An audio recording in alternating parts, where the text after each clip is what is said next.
lawyer for Baldwin said he relied on professionals who assured him there were no live rounds. An attorney for Gutierrez-Reed said the armorer would be exonerated of wrongdoing. Nicole Moss is a criminal defense attorney practicing in New Mexico. Charles Coleman is a civil rights attorney and a former prosecutor in the Brooklyn District Attorney's Office, and both join me now.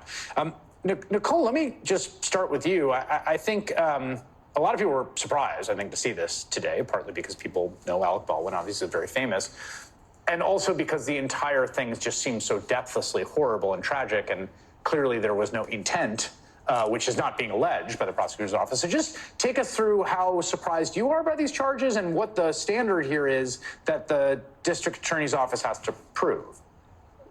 Sure. Great question, Chris. I'm actually not that surprised by the announcement. We see a lot of prosecutions in New Mexico that I think are somewhat weak. Basically, for the state to convict either defendant in this case, there's two ways to prove involuntary manslaughter.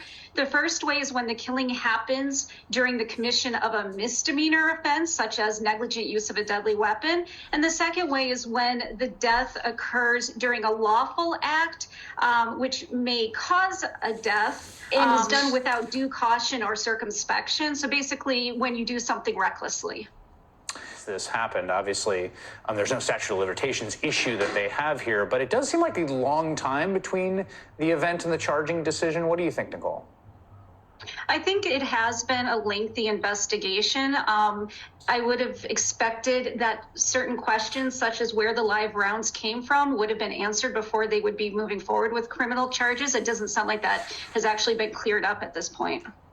Yeah, that does seem like a huge part in the sort of causal chain that led to this awful event. Nicole Moss and Charles Coleman, thanks for joining us to fill us in. Really appreciate it.